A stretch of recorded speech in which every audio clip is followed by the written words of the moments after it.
Ever since I was a child, I believed that I would meet the right woman to share my life with, just as my parents had. In my younger years, I thought it would be easy, but over time I realized that maintaining a marriage takes a significant amount of effort. I have made that choice and am ready to share my story. I cannot claim to be the perfect husband, as perhaps my profession expects me to be. Sometimes I come home in a sullen mood, especially when finances are involved.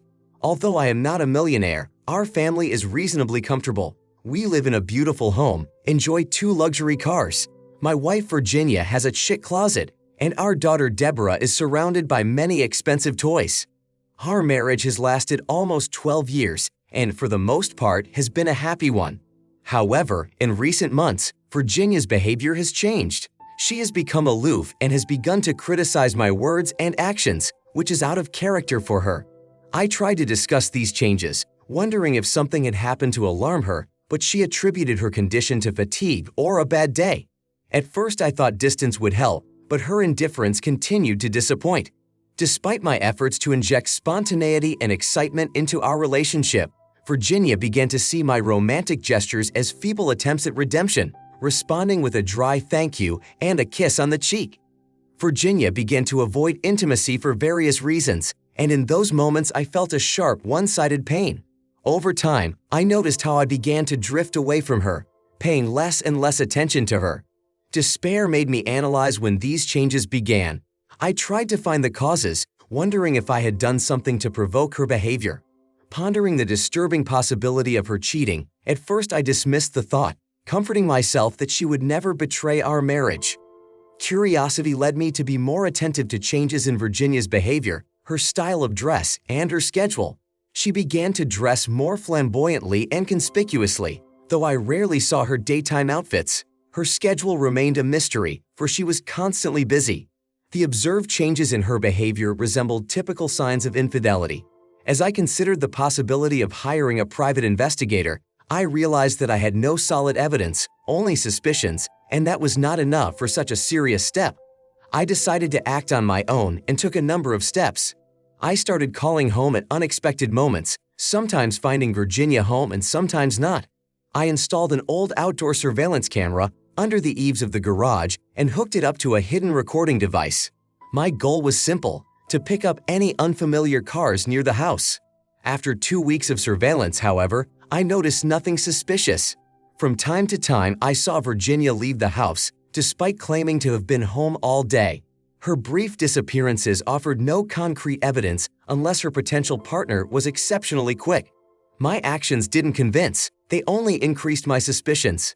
As time passed, my anxiety grew, Virginia's behavior deteriorated, and our intimate life gradually faded away. This left me disappointed, especially as our 12th anniversary approached.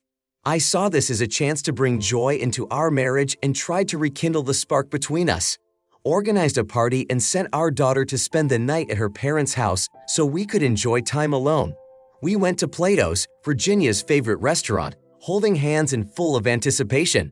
I was hoping that the magic of the past days would flare up again, but the beginning of the evening was a little tense, despite dinner and a bottle of wine. Virginia gradually relaxed and began to resemble her old self, and our conversation turned into an easy and playful chat. After dinner, she expressed a desire to dance. I suggested we visit a new club, but Virginia insisted on returning to our usual establishment, which attracted a mature crowd and where dance music was playing. On the dance floor, we once again felt the joy of our early years. After an hour of dancing, however, we returned to the lounge table and Virginia excused herself, retiring to the restroom. I eagerly awaited the continuation of our intimate night, observing her grace. There was something striking about her charm. However, I noticed that my admiration for Virginia was not the only one. There was someone in the corner also watching her with interest. On the opposite side of the dance floor was an attractive young man who was scrutinizing her every move. I wondered if they knew each other as she headed for the restroom. From my position, it was hard to assert whether they were acquainted. Knowing that this place was purely a dance club, I wondered why he was here alone. Thought that perhaps his female companion was also in the restroom. As Virginia passed him on her way back, I thought they exchanged smiles and glances. My suspicions were aroused when Virginia asked for another glass of wine. Feeling uneasy, I didn't want to leave her alone while I ordered at the bar. Noticing the waitress, I beckoned to her, sensing that the evening might take an unforeseen turn. That guy from the corner was still sitting alone, and my curiosity took over. I asked the waitress about him, catching her off guard. Although her first reaction was awkward, she quickly gathered her thoughts. I insisted she tell me who the guy was. She seemed to exchange glances with Virginia and innocently denied knowing anything about him. Once our drinks were brought to us, Virginia glanced over my shoulder. Mr. Lone approached our table. Ignoring me, he asked Virginia to dance. In response, I firmly declined, eliciting a mocking reaction from him.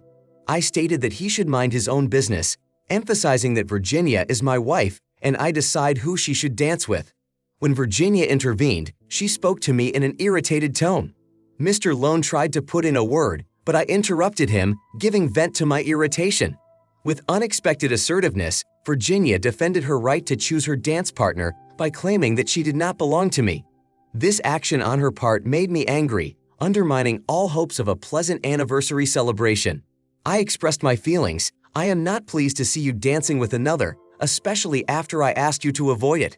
You're right, I don't own you and I can't forbid you from dancing with him. However, if you decide to continue, offer to let him take you home, for I will be leaving after 12 years together. I knew Virginia well, and when she looked at me, her face read anger. We'll talk later, she said. The man she was with smirked in celebration as they held hands and began to dance. I discreetly left the meeting place and soon my cell phone rang. It was Virginia. She asked remorsefully about my location. I replied that I was on my way home to pack my things. She insisted on explaining why I was leaving. I expressed my disappointment, said I'd had enough and that I needed to leave. She questioned the seriousness of my intentions over a simple dance. I explained that the dance was not the reason. I emphasized her actions that I felt indicated a lack of love and respect.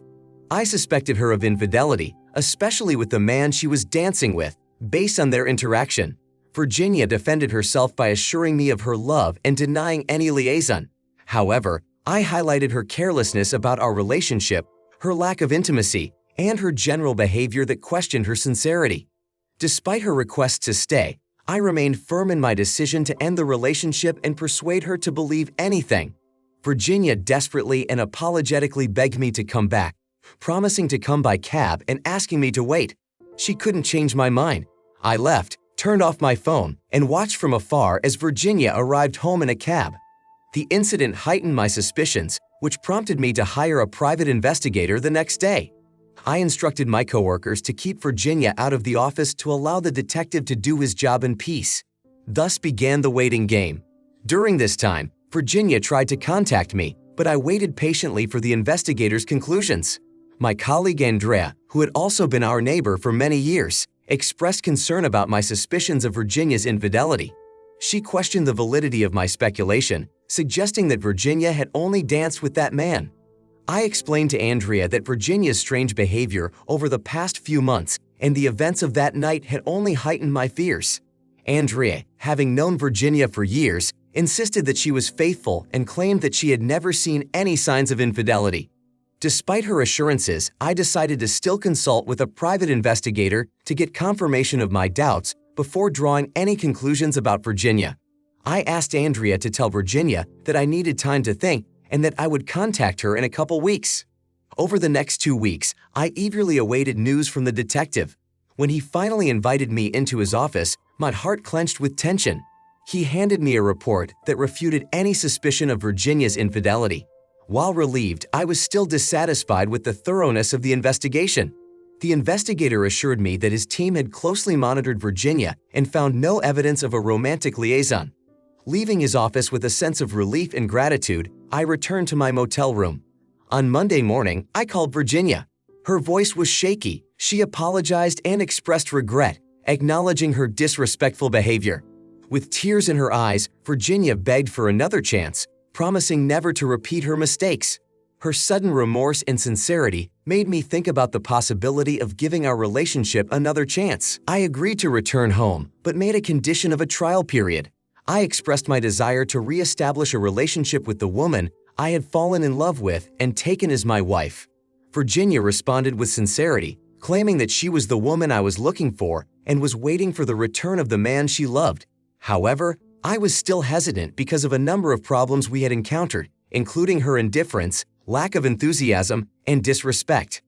I said I would pick up my things from the motel after work, but promised Virginia I would return home that night. She professed her love for me, apologized for her behavior, and admitted her mistakes. Despite her reassurances, I admitted that I still felt doubt and anger, which kept my insecurities at bay. These feelings were fueled by my suspicions that Virginia might have known the man she was dancing with. After 2 years, our married life began to gradually improve. Virginia was once again the woman I had married, both emotionally and intimately.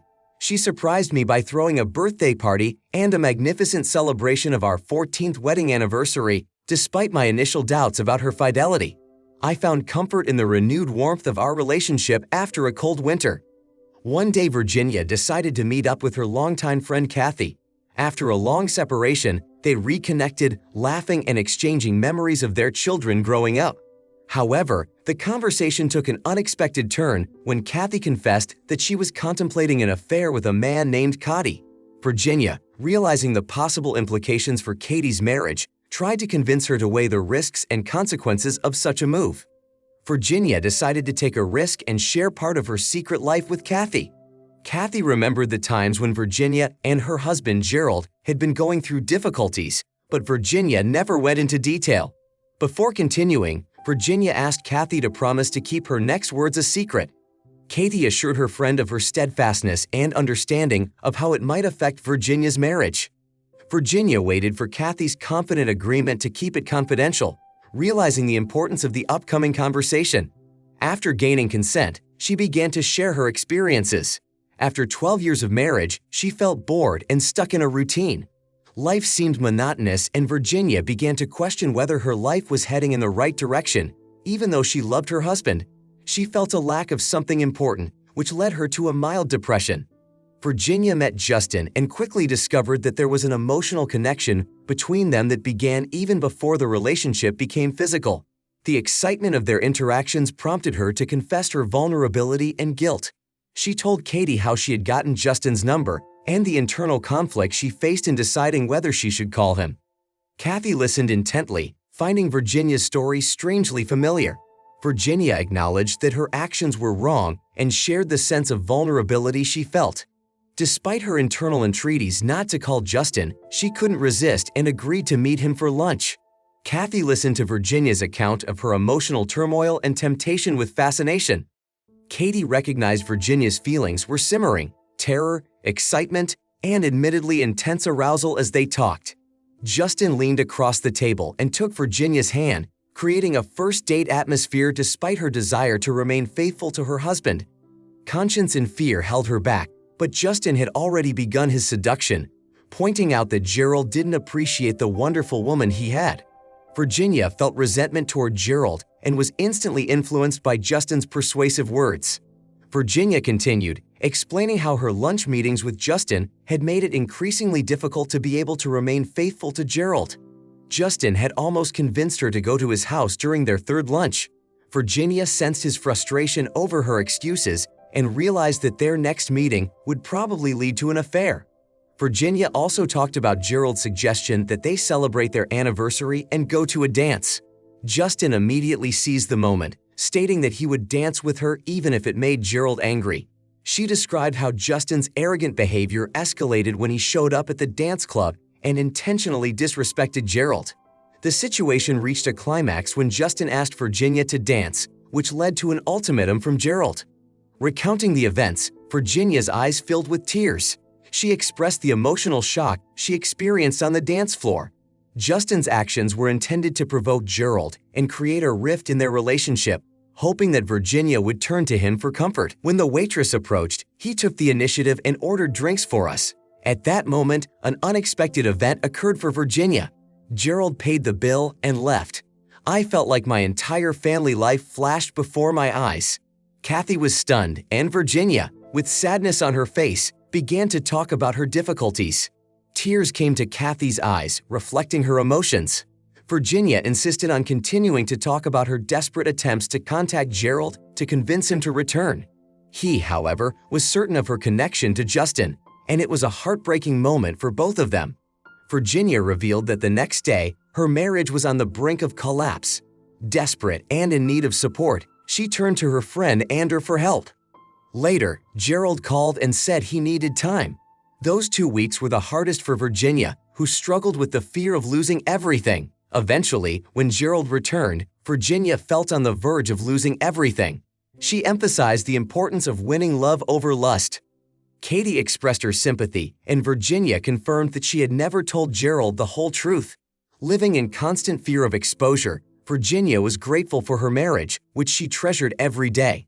However, her husband never learned the truth and probably never will. Virginia still has feelings for her husband, but that does not guarantee that the situation will not happen again in the future. Her husband still thinks everything is fine, which in my opinion is the worst. After all, if a person cheated once, they can cheat again. It's just a matter of time. I am interested in your opinion on this story. It will be interesting to read your comments. Is it good that the husband found out nothing, or is it bad that the wife carefully hid her affair and went unpunished? It is wrong. It is a sin for which consequences must follow. A week ago, we learned the latest news about this family. The husband found out about his wife's infidelity and did something unbelievable. If there is activity under this video in the form of your likes and comments, we will publish the second part of the story.